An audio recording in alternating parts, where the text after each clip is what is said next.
beleza? Estamos chegando para mais uma aula de resolução de questões FCC, Direito e Processo do Trabalho. Vamos lá. Questão 11. Quanto aos institutos jurídicos denominados relação de trabalho e relação de emprego, é correto afirmar. Gente, nós então vamos tratar do assunto relação de trabalho e relação de emprego. O que é uma relação de emprego? Vamos lá. Nós já vimos que para que haja uma relação empregatícia, tem de haver o quê? O empregado tem que cumprir todos esses requisitos de maneira concomitante e simultânea. Ou seja, tem que haver uma subordinação, habitualidade, uma onerosidade, pessoalidade, empregado pessoa física, ou seja, pessoa jurídica não pode ser empregado. E alguns doutrinadores consideram a alteridade quando o empregador assume os riscos da atividade econômica também como um princípio, como um requisito. Tá ok? Então, para que haja uma relação de emprego, tem de o empregado de preencher todos esses requisitos de maneira concomitante. Tá? Agora, se ele não preencher esses requisitos, o que vai acontecer? Ele será considerado um trabalhador. Então, disso, o que nós podemos extrair? Que toda relação de emprego é uma relação de trabalho. Mas nem toda relação de trabalho é uma relação de emprego. Então nós temos a relação de trabalho como um todo, como gênero, tá ok? Da qual a relação de emprego é uma espécie. Porque tudo é uma relação de trabalho. Agora, para que haja uma relação empregatícia, você tem que cumprir esses requisitos. Ou seja, mais específico. É uma espécie de trabalhadores. Os trabalhadores empregados. Tá? Então, relação de trabalho é gênero, da qual a relação de emprego é uma espécie. Beleza, gente? Então, já vimos. Até em outras questões, esses requisitos. Subordinação, a habitualidade, onerosidade, pessoalidade. Onerosidade, você trabalha para receber. Então você presta o serviço, o empregador te paga. Pessoalidade, somente você poderá prestar aquele serviço. O empregador contrata você, não contrata o serviço de outra pessoa. Então você não pode chegar e falar assim, olha, hoje eu não vou ao trabalho não, quem vai é minha mãe, minha irmã, minha prima, minha amiga. Não, para o empregador ele quer o seu serviço. Isso que é a pessoalidade. Ok? Somente empregado pode ser uma pessoa física. Tá? Habitualidade e subordinação. Ok? Então, esses são os nossos requisitos. Então, gente, vamos lá para as assertivas. Quanto aos institutos denominados relação de trabalho e relação de emprego, nós temos a relação de emprego é uma espécie do gênero relação de trabalho. Opa, é isso aí. Mas já de cara, então você guarda aqui, bota uma bolinha aqui. B. Possuem características idênticas? Não, eles não possuem características idênticas. Por quê? Para que seja considerado empregado, ele tem que cumprir todos aqueles requisitos que o trabalhador, que não é empregado, não precisa. Então, não são idênticos. Podendo-se afirmar que são expressões sinônimas? Não, não são. A relação de trabalho é modalidade derivada da relação de emprego? Não. Aqui o examinador inverteu. A relação de emprego é derivada de uma relação de trabalho. Não há relação de trabalho se não houver relação de emprego? Também ao contrário. Tá ok? São institutos independentes e não guardam nenhuma relação? Também não é assim, né?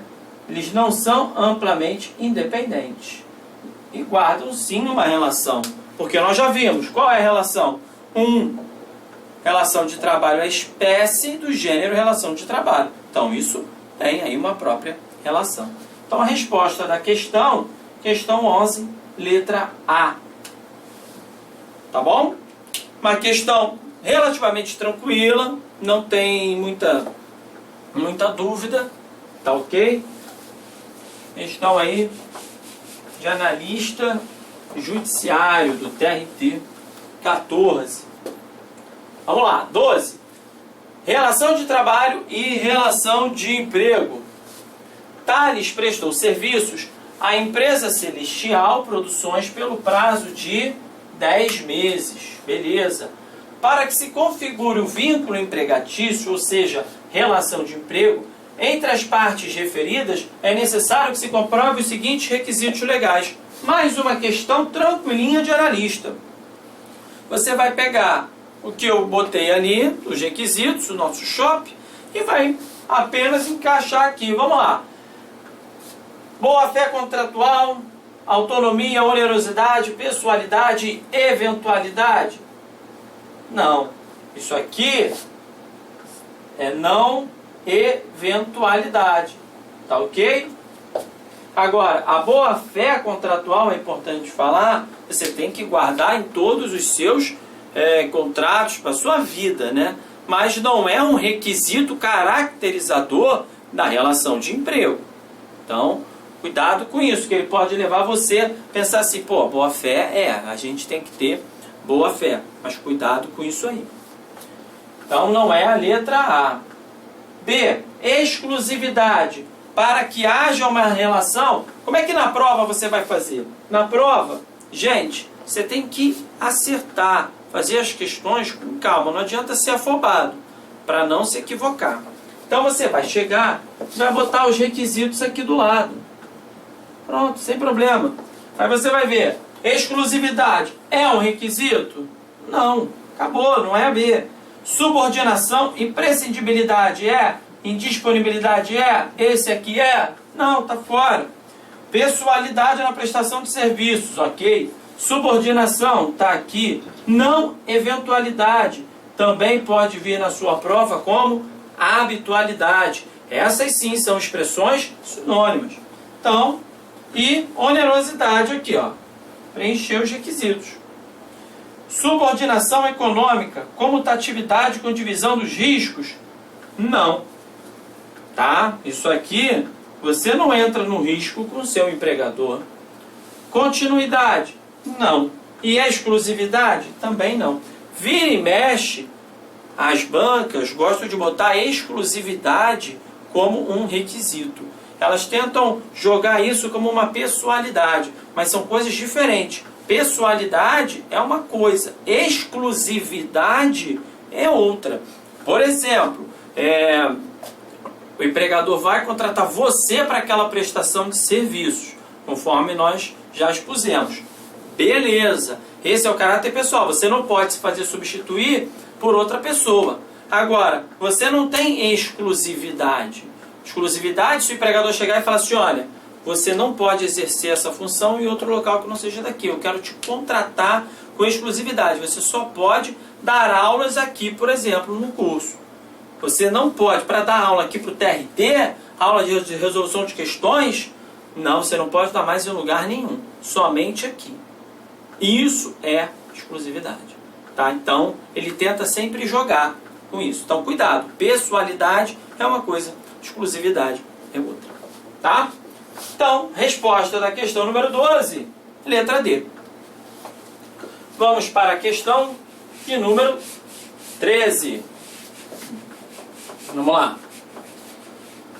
De acordo com a Lei 12.690, as cooperativas de trabalho devem garantir aos seus sócios, no mínimo...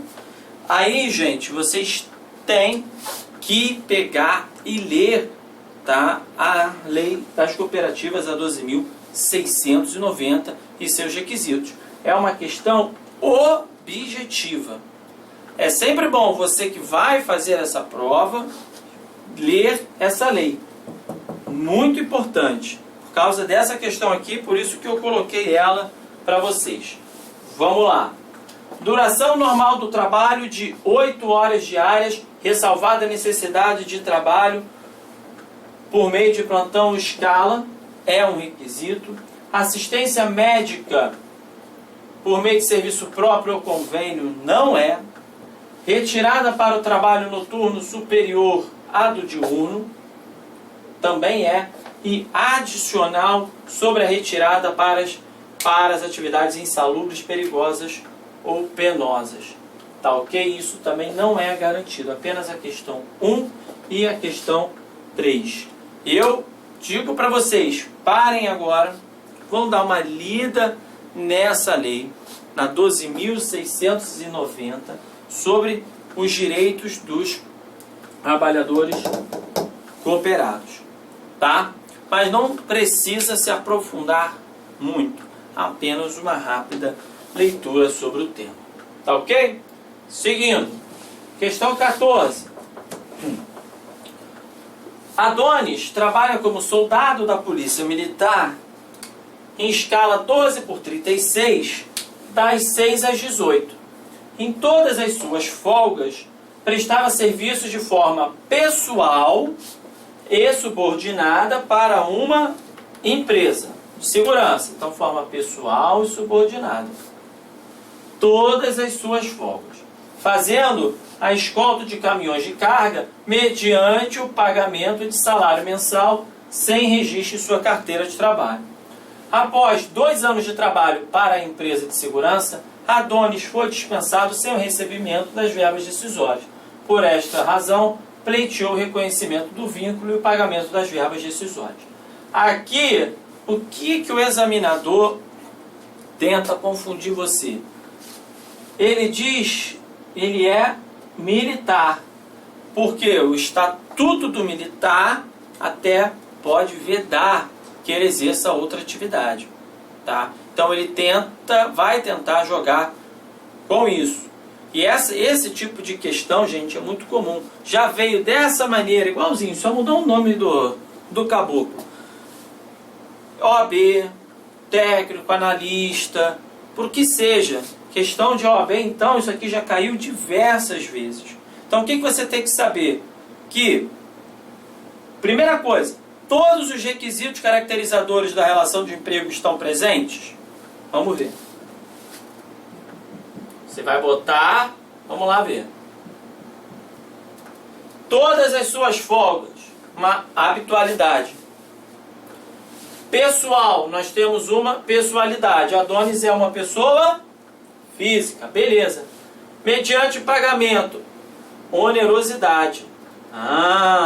De maneira subordinada. Ou seja, Adonis é empregado. Primeira coisa que você tem que saber, ele é considerado empregado. E que o ato, para efeito da Justiça do Trabalho, dele ser militar ou não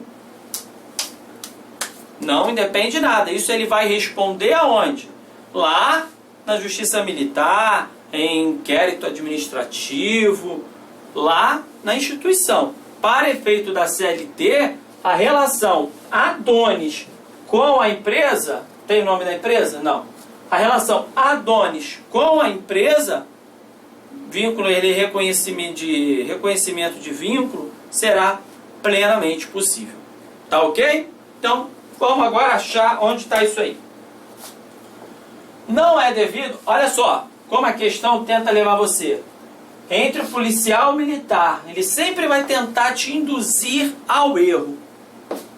Não é devido, nós já vimos que o que? É devido. Então nós só temos, é devido o reconhecimento do vínculo. Então nós só temos as opções D e E. D, é devido tendo em vista que preenchidas as características da relação de emprego, independentemente do eventual cabimento de penalidade disciplinar prevista no Estatuto do Policial Militar. Exatamente isso aqui. Então, foi o que eu falei. A relação Adonis e empresa, prefeito de Justiça ao Trabalho, reconhecimento de vínculo, plenamente possível. Tá? Agora, Se ele, como policial militar, podia estar fazendo isso ou não, é outra história. É uma outra discussão que vai ser analisada em seu estatuto próprio. Se tiver punição, vai ser pela justiça militar. Para efeito de justiça do trabalho, reconhecimento de vínculo plenamente possível. Tá legal? Então, senão o que as empresas fariam? Sempre pegariam os policiais militares de folga, iriam trabalhar para eles e não quer pagar nada. Olha a fraude que ia ser. Não é verdade? Então, resposta da questão 14, letra D de dado. Beleza? Vamos para a questão 15. Questão 15. No universo do trabalho, há determinadas situações fáticas em que a doutrina, com fulcro na legislação, atribui a natureza de relação de trabalho. Ponto. Em contrapartida, há outras que são classificadas como relação de emprego, consubstanciadas em contrato de trabalho regido pela CLT. Falou e não disse nada, não é verdade? Se você excluísse isso aqui tudo e só colocasse nesse sentido, que dispõe a CLT sobre a relação de trabalho e a relação de emprego? Ponto, mais fácil. Vamos lá. Letra A. O caráter intuito persone expressa pessoalidade na relação de emprego que se deve se fazer presente nos seus dois polos. Não. Nós já vimos, se não vimos, recomendo que você também esteja a par da doutrina. Tem lá também meu curso de Direito Material do Trabalho, Processo do Trabalho, Reforma. Dá uma analisada, dá uma estudada legal, tá completinho, dá uma analisada nisso. Para efeitos de contrato de trabalho em relação ao empregador, não há pessoalidade. A pessoalidade somente vai se dar em relação ao empregado. Por isso que nós temos que as alterações dos contratos de trabalho por parte do empregador não afetam a estrutura jurídica. A alteração da estrutura jurídica da empresa não afeta os contratos de trabalho. Você tem um empregador A, tá ok? Aí ele passa aquele negócio para o B. Não tem problema, os contratos de trabalho continuam plenamente válidos. A alteração na estrutura jurídica da empresa não altera os contratos de trabalho. Se houvesse uma pessoalidade em relação ao empregador, você não poderia haver isso.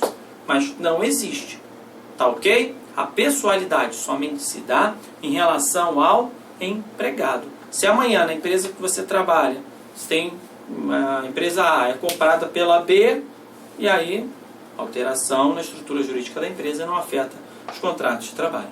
Então aqui está o erro.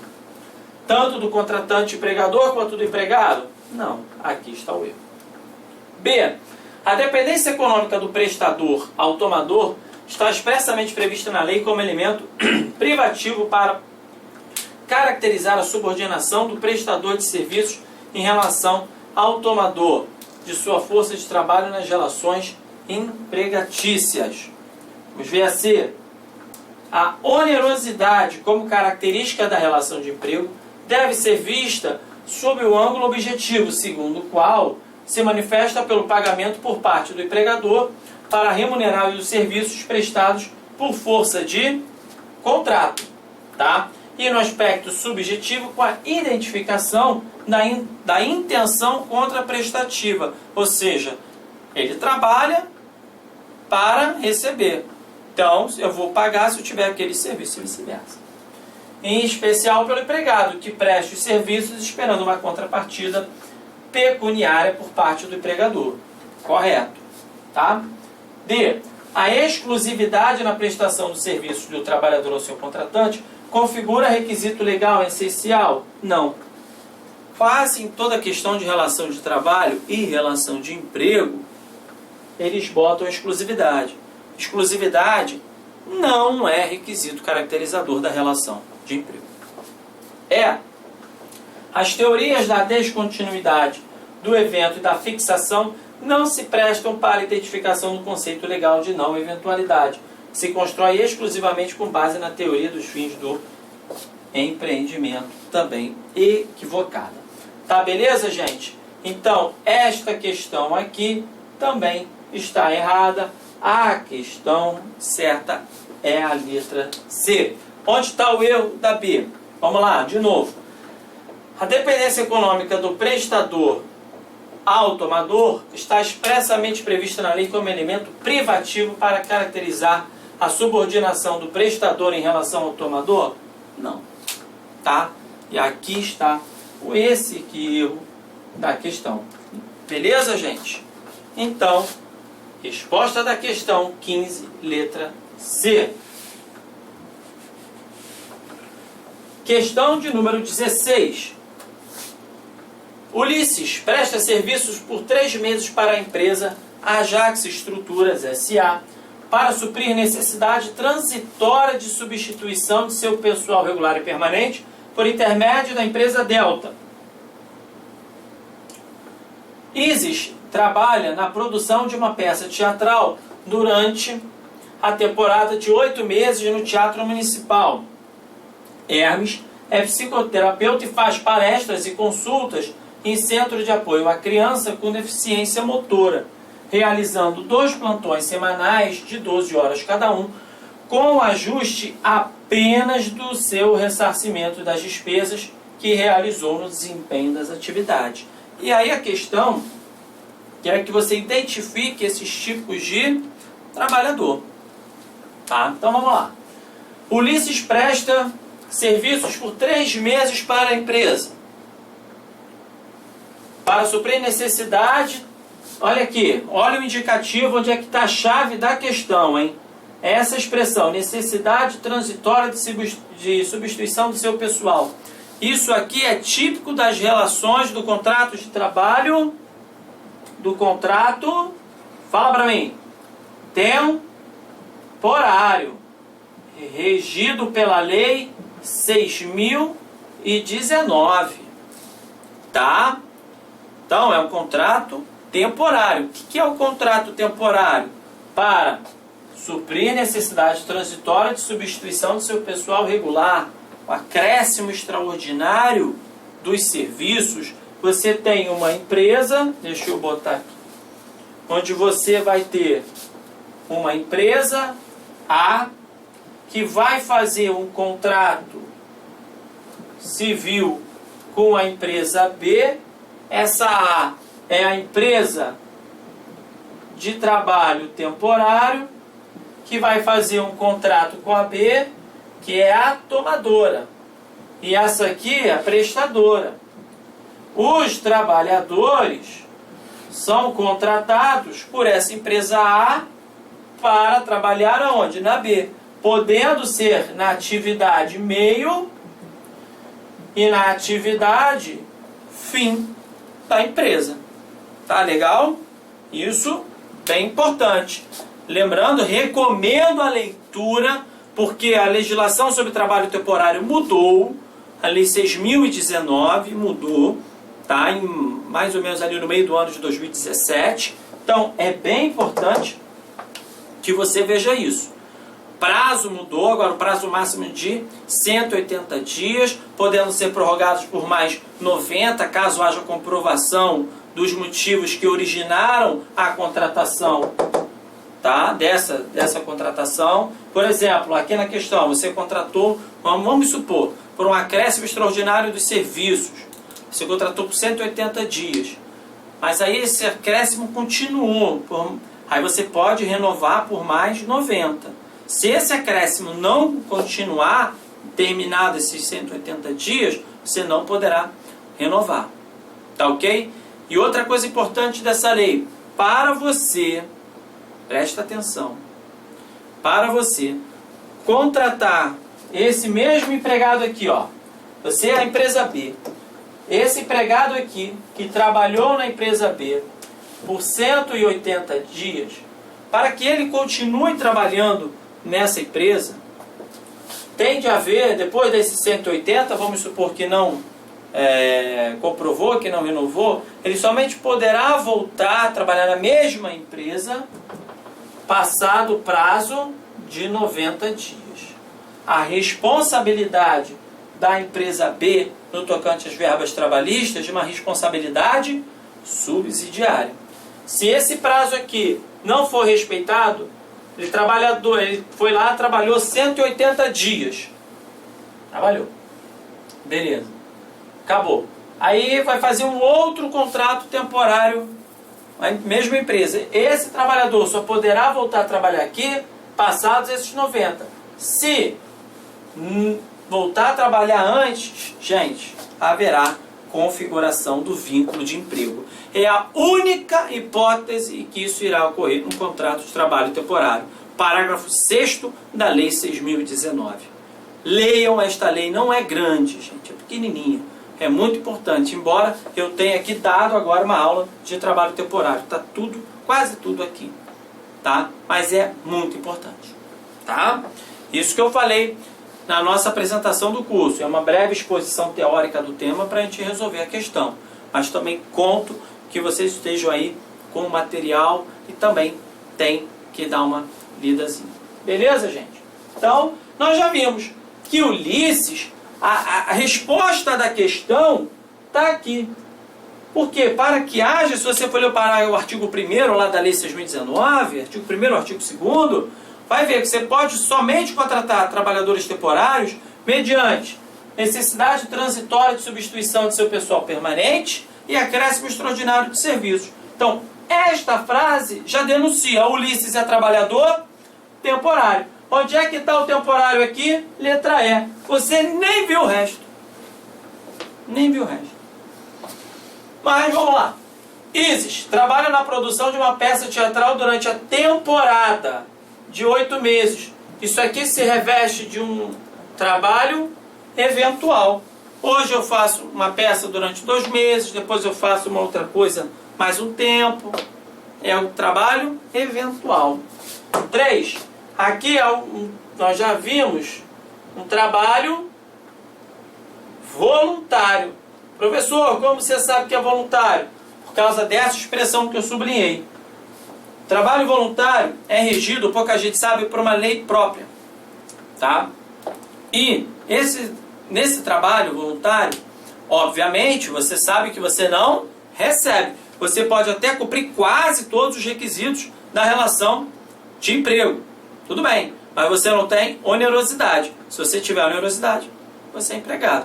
Como você não recebe, não tem problema. Você é trabalhador voluntário. Agora, aqui a lei lá dispõe.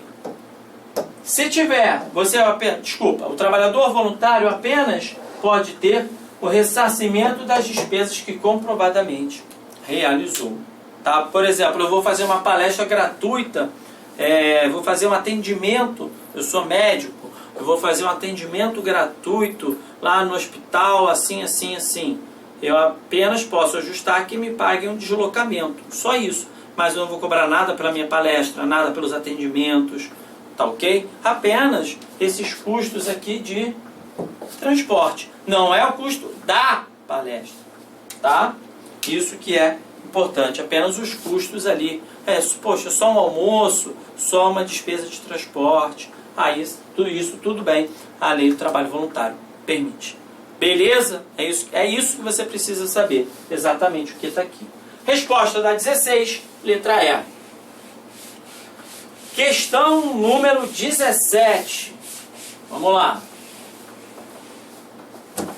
Questão 17. A CLT elenca na combinação dos artigos 2º e 3º os requisitos fáticos e jurídicos da relação de emprego. Mais uma vez. Vamos ver. Poxa, professor, eu não aguento mais. Mas é para massificar mesmo, tá? Tornando-se inviável a prestação pessoal do trabalho no curso do contrato, por certo período o empregado poderá se fazer substituir por outro? Não, não pode, nunca, em nenhum momento do contrato de trabalho. Um trabalhador urbano que preste serviço ao tomador com finalidade lucrativa, mesmo que por diversos meses seguidos, mas apenas em domingos ou feriados de semana, configura-se como trabalhador eventual? Não. Tá? Porque ele tem finalidade lucrativa. Tá, tudo bem. Mesmo que por diversos meses seguidos. Domingos e finais de semana. A habitualidade é um conceito genérico, tá? Então você tem que apurar, basicamente, no caso concreto